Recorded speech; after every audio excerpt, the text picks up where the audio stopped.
ओम शांति माता जी। आज बाबा के घर में योग भक्ति थी तो अब मुरली सुनाई जा रही है। ठीक है। आज बाबा के 25 तारीख के अव्यक्त महावाक्य हैं। बाबा कहते हैं टाइटल है हाईएस्ट और होलीएस्ट आत्मा की निशानियां। हाईएस्ट मतलब सबसे ऊंची आत्मा और होलीएस्ट मतलब पवित्र आत्मा। दोनों की बाबा आज निशानियां बता है ना। हम कहने को अपने आप को कुछ भी कहने लगे लेकिन वो लक्षण भी ना दिखाई देने चाहिए ना। तो क्या है वो लक्षण आज हम बाबा से सुनते हैं। आज बाप दादा अपने सर्व हाईएस्ट और होलीएस्ट बच्चों को देख रहे हैं। सभी बच्चे इस बेहद के ड्रामा के अंदर बस इनकी सबसे हाईएस्ट भी हो और सबसे होलीएस्ट साफ सफाई के मामले में अगर देखा जाए तो बाबा के बच्चे बिल्कुल अलग है ना। भक्ति मार्ग में करते हैं साफ सफाई लेकिन कहीं ना कहीं वो भी विचलित हो जाते हैं। चलो तन की सफाई तो कर ली ठीक है, फिर खाट पर नहीं बैठेंगे, कपड़े नहीं छूने देंगे है ना, लेकिन कहीं ना कहीं मन को जरूर मैला कर लेते हैं। तो बाबा कहते हैं तुम्हारा टोटल अटेंशन इसी बात है ना।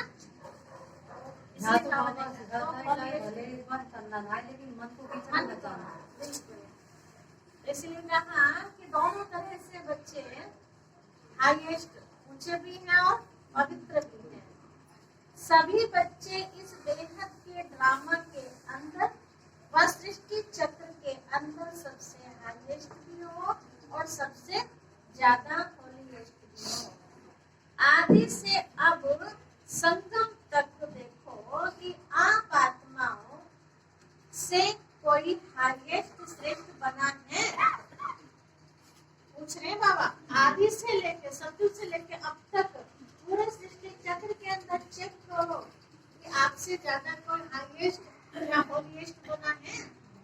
नहीं बना ना। जितना आप श्रेष्ठ स्थिति को श्रेष्ठ पद को प्राप्त करते हो इतना कोई भी आत्माएं चाहे धर्म पिताएं हैं चाहे महान आत्माएं हैं कोई भी इतना श्रेष्ठ नहीं रहे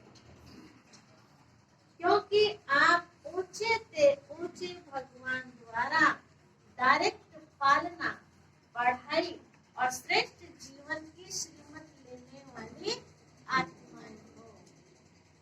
सबको मिला है इनडायरेक्ट और हमें मिल रहा है सब कुछ डायरेक्ट। तो कितना अंतर हो गया। पढ़ाई और श्रेष्ठ जीवन की श्रीमत लेने वाली आप आत्माएं हो। जानते हो ना अपने को कि आप कितने महान हो। भूल जाते हैं है ना, तभी वो खुशी हमारे गायब हो जाती है। बाबा याद दिला रहे जानते हो ना अपने अनादि काल को देखो। अनादि काल मतलब जब आप परम धाम में थे तो उस समय भी देखो तो किसके साथ थे है ना, भगवान के साथ। तो अनादि काल में भी परम धाम में बाप के समीप रहने वाली आत्माएं हो। अपना स्थान याद है ना। तो अनादि काल में भी हाईएस्ट हो, समीप साथ में हो और आदि काल में भी देखो तो सृष्टि चक्र के सतयुग काल में देव पद प्राप्त करने वाली आत्माएं हो। देव आत्माओं का समय आदि काल भी श्रेष्ठ है और साकार मनुष्य जीवन में सर्व प्राप्ति संपन्न श्रेष्ठ है ना। देवता भी कौन मनुष्य तो थे ना। तो मनुष्य मात्र के हिसाब से देखा जाए तो आप कितने श्रेष्ठ। सृष्टि चक्र के अंदर ये देव पद अर्थात देवता जीवन ही ऐसी जीवन है जहाँ तन मन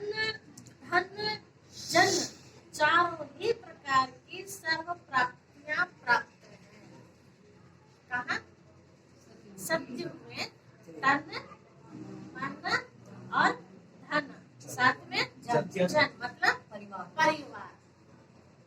चारों की ही प्राप्ति सर्व प्राप्ति प्राप्त है, अपनी दैवी जीवन याद है। आप कितने संपन्न थे और मुझे याद है कि भूल गए हो? अनादि काल भी याद आ गया, आदि काल भी याद आ गया। अच्छी तरह से याद करो। क्या कह रहे बाबा? अच्छी तरह से याद करो, इनको सामने लाओ। हम क्या थे, है ना? कल भी तो दोनों समय कैसी स्थिति में थे? ऊंची, है ना? ऊंचे से ऊंची स्थिति में। उसके बाद मध्य में आओ। आज बाबा पूरा स्वदर्शन चक्र मारे, है ना? तो फिर अब कहाँ आओ? मध्य में आओ। तो द्वापर में आप आत्माओं के जड़ चित्र बनते हैं, अर्थात पूज्य आत्माएं बनते हैं। अर्थात पूज्य आत्मा बनते हैं। पूज्य में भी देखो, सबसे विधि पूर्वक पूजा देव आत्माओं की होती है ना? औरों की नहीं होती। सिर्फ देवी देवताओं की विधि पूर्वक पूजा होती है। आप सबके मंदिर बने, डबल विदेशों के मंदिर बने हुए हैं। हाँ, बने हैं ना? क्योंकि ब्राह्मण को बने हैं तो जरूर देवता थे ना। बाबा मुझसे पूछ रहे, सामने बैठे हैं ना, बने हुए हैं ना? किसी भारतवासियों के बनते हैं, बने हुए हैं ना? तो जैसे देव आत्माओं की पूजा होती है, ऐसे और किसी आत्माओं की पूजा नहीं होती। कितने आश्चर्य की बात। कोई महात्मा वैराग्य को मंदिर में बिठा भी देते हैं। चलो एक पुजारी के नाम पे, या भाई हमसे महान है ऐसा समझ के उसको मंदिर में बिठा भी देते हैं। लेकिन ऐसे भावना और विधि पूर्वक कर्म की पूजा, ऐसी पूजा हो ऐसा हो नहीं सकता। भले वो कितना भी बड़ा धर्मात्मा होना है, लेकिन जैसे देवताओं की पूजा होती है ऐसे उनकी पूजा नहीं होती। तो मध्य काल में भी पूज्य रूप में श्रेष्ठ हो, हाईएस्ट। अब अंत में आओ, कहाँ? ब्राह्मण संगम युग में आओ। तो अब अंत में संगम युग में भी ऊंचे से ऊंचे ब्राह्मण आत्माएं, ब्राह्मण सो फरिश्ता आत्माएं बनती। ब्राह्मण से सीधा क्या बना दिया? फरिश्ता। फरिश्ता मतलब इसका इस पक्ष पर रहने वालों के साथ कोई रिश्ता न हो, कोई तो फरिश्ता हो सकता है। और जिन्हें फंसा हुआ है कैसे फरिश्ता, कैसे उड़ सकता है? नहीं उड़ सकता है ना? तो अनादि, आदि, मध्य और अंत हाईएस्ट हो गए ना? पांचों स्वरूप अनादि माना परम धाम में, आदि अर्थात सतयुग में, मध्य अर्थात द्वापर में, और फिर अंत और सतयुग, है ना? किसी भी युग का अपना पाठ देखो तो हाईएस्ट से हाईएस्ट, अंत हाईएस्ट हो गया ना? है इतना नशा। किसी को आप कहानी आप सुनते हैं ना कि राजा ने एक प्रश्न किया अपने वजीर से। क्या प्रश्न किया कि अगर मुझे इसका उत्तर दुनिया में ढूंढ के ला दो तो मैं तुम्हें बादशाह बनाऊंगा। वो क्या ढूंढ के लाना था? दुनिया में ऐसे दो व्यक्ति ढूंढ करके लाओ। एक तो वो व्यक्ति ढूंढ के लाओ जो 3 जन्मों से भूखा हो, एक वो व्यक्ति ढूंढ के लाओ जो 3 जन्मों से पेट भरा हुआ व्यक्ति। अब कैसे ढूंढे? एक जन्म के बारे में भी किसी के बारे में जानकारी करना बड़ा मुश्किल, और यहाँ बात क्या है? पिछले 3 जन्मों की बात है ना, या अगले 3 जन्मों की, कोई भी 3 जन्मों की कहानी पूछे विचार किया, कहाँ मिलेंगे, कैसे मिलेंगे, चल दिए। बादशाह बनना है आखिर, तो माइंड तो चलाना ही पड़ेगा, मेहनत तो करनी ही पड़ेगी। तो उन्होंने देखा चलते चलते चलते कहीं पर एक बहुत बुजुर्ग व्यक्ति थे, बहुत कड़ी धूप पड़ रही थी और उस कड़ी धूप में वो घास काट रहे थे। देखा की आंख बरस गई। पूछा उनसे कि बाबा आपकी इतनी उम्र हो गई है, आपको ये सब करने की क्या जरूरत है, और वो भी ऐसी कड़ी धूप में? क्या कोई है नहीं आपके पास आपको देखभाल करने के लिए, आपके बाल बच्चे या वगैरह कोई है ना? तो पूछा, जानकारी मिली। तो जानकारी में क्या मिला कि मेरा परिवार तो है, लेकिन परिवार की तरफ से सहयोग नहीं है। क्या कारण है भाई? परिवार की देखरेख नहीं की। तो आज परिवार मेरी देखरेख करेगा? इन बच्चों को हमने पालना ठीक से नहीं दी तो क्या बड़े हम होंगे जब, वो छोटे बच्चे हमारी पालना करेंगे? नहीं करेंगे ना, क्योंकि संस्कार नहीं दिए ना, तो सिखाया नहीं है, कुछ उनके ऊपर हमने उपकार नहीं किए, सिर्फ जन्म दिया ऐसे ही छोड़ दिया। घास का क्या करोगे? तो पता चला कि कुछ तो मैं अपने गधों को खिला दूंगा, कुछ बेच दूंगा। बेच के क्या करेंगे? आदत सब जानते हैं, कैसी आदत लोगों को? पीने खाने की, नशीली पदार्थ। अच्छा, कल क्या करोगे? कल भी यही कल क्या करते थे? यही करते, बचपन से यही करते हैं और ऐसे ही मर जाएंगे। इसका बड़ा चिंतन चला, ये क्या चला? आया व्यक्ति और ऐसे ही परेशान होके चला गया और आगे बढ़ा, सोचता रहा, आगे बढ़ता गया। तो उसको समझ में आया कि अच्छा, तो मेरे से जो प्रश्न किया गया कि ऐसा व्यक्ति ढूंढ करके लाओ, तो एक व्यक्ति तो मिला, है ना? कौन सा? जो 3 जन्मों से भूखा व्यक्ति। कैसे 3 जन्मों से भूखा व्यक्ति? वो इस जन्म में इतनी कठिन मेहनत वो कर रहा है, उसकी हेल्प के लिए कोई नहीं है। इसका मतलब है पीछे उसने किसी की हेल्प नहीं की है ना? और अब भी इतना उसके अंदर पावर नहीं है कि अब भी वो किसी की हेल्प कर सके, तो आगे भी उसको हेल्प मिलने वाली नहीं है ना? तो पिछले जन्म में भी वो बेकार था, पिछले जन्म में करता तो इस जन्म में खाता बैठ के, है ना? और अब बैठ के नहीं चलो खा रहा, लेकिन आगे के लिए तो सोचे, कुछ अच्छा काम करे, कुछ पुण्य का काम करे, तो वो भी नहीं कर रहा। तो पिछला जन्म भी बेकार, ये भी बेकार, और इससे अगला जन्म भी बेकार। तो भिखारी हो गया, 3 जन्मों का भूखा व्यक्ति। अब 3 जन्मों का पेट भरा व्यक्ति, अब उसको ढूंढना है। पहुंचे किसी गांव में, देखा बहुत लंबी लाइन लगी हुई है। लंबी लाइन देखी किस चीज की लगी हुई है? तो वहाँ तो बहुत बड़ा सेठ था। उस सेठ के यहाँ 24 घंटे जो भी लाइन में रहता उसको कुछ ना कुछ मिलता। पता किया सेठ जी कहा, बोला सेठ जी तो अभी गए भोजन करने।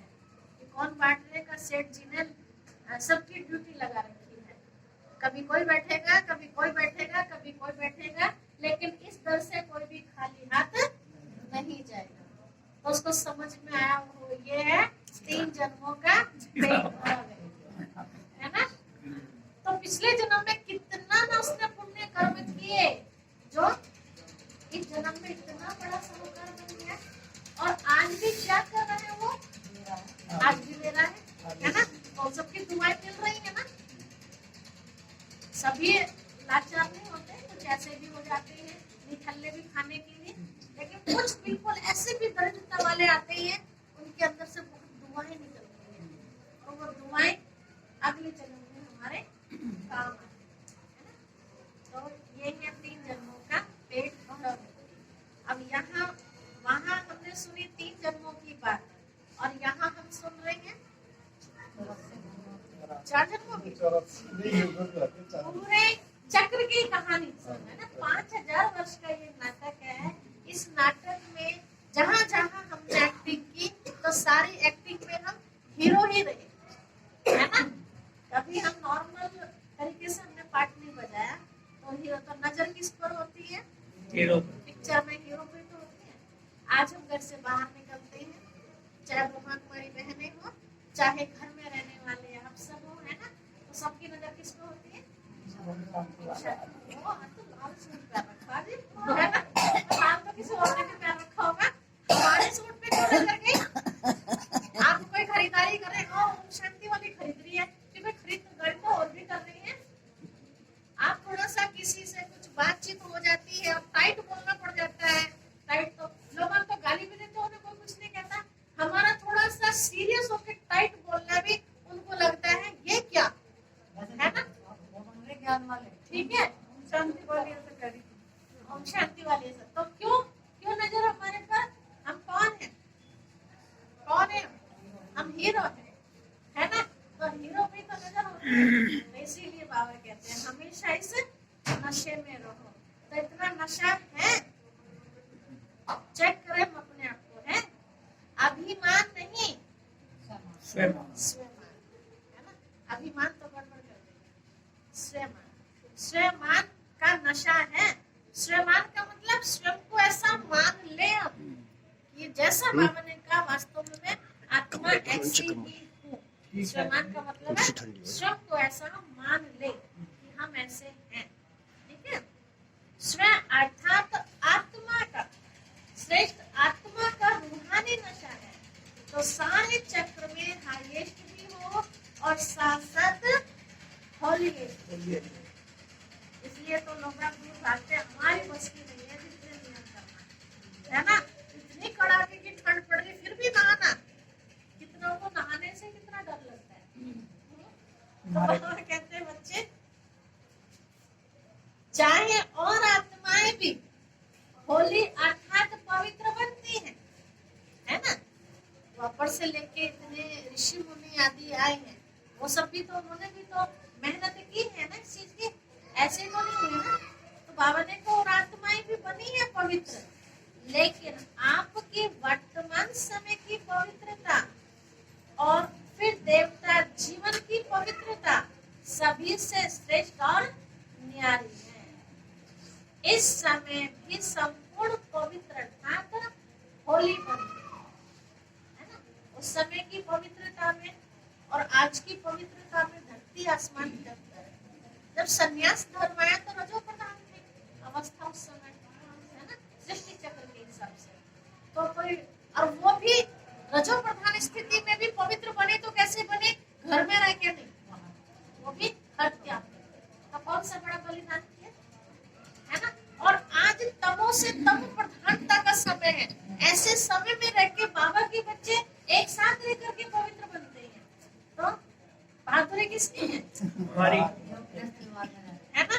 तो इसीलिए बाबा ने कहा आपकी पवित्रता भी बिल्कुल अलग है।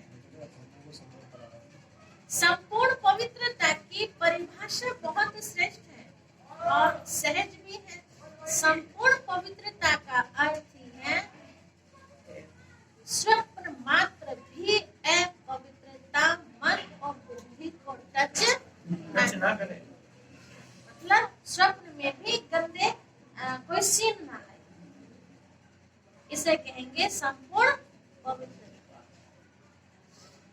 इसी को कहा जाता है सच्चे वैष्णव। स्वप्न में भी जरा सा भी हलचल ना आए, चाहे अभी नंबरवार पुरुषार्थी हो, लेकिन पुरुषार्थ का लक्ष्य क्या रखा है?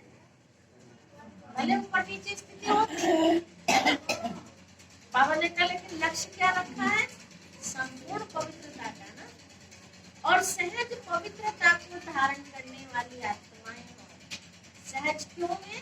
क्योंकि हिम्मत बच्चों की और मदद सर्वशक्तिमान बाप की, है ना। इसीलिए हमें सहज होता है।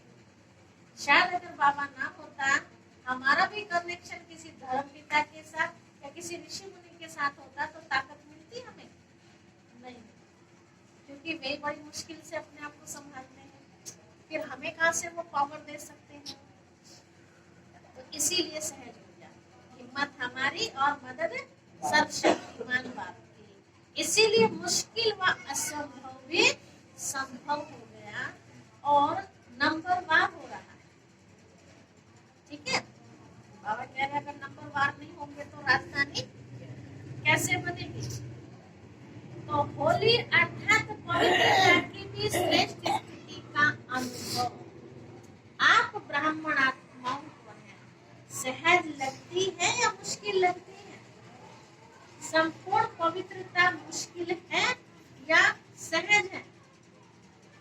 पूछ रहे हैं बाबा, अरे अपने आप से सहज ही है।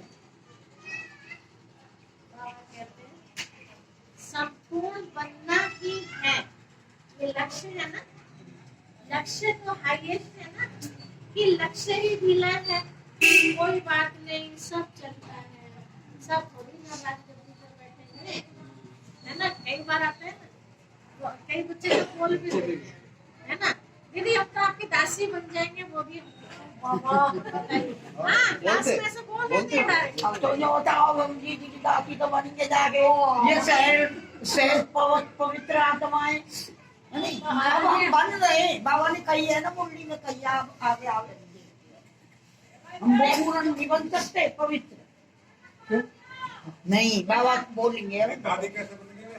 रुको, चलो बाबा ने उदाहरण दिया होगा, है ना, सुनते हैं। तो बाबा ने कहा बच्चे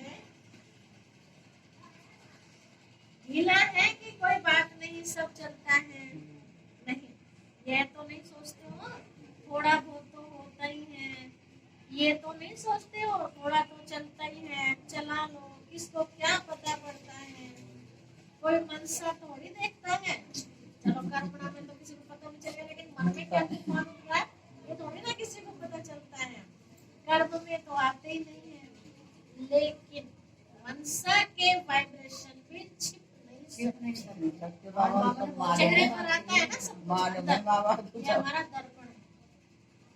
बाबा ने कहा मनसा के वाइब्रेशन में छिप नहीं सकते, चलाने वाले को बाप दादा अच्छी तरह से जानते हैं, ऐसे आउट नहीं करते। बाबा नाम तो नहीं लेंगे, नहीं तो नाम भी आउट कर सकते हैं, पावर है बाबा के पास, लेकिन पावर को पता है ना कि और ही नास्तिक हो जाएगा, नास्तिक बनने के बाद, है ना, लेकिन अभी नहीं करते। चलाने वाले स्वयं ही चलते हैं, क्या दूसरों को चलाते, वो सोचते हैं मैंने चला लिया, दूसरों को थोड़ी चलाया, सच पूछो तो अपने आप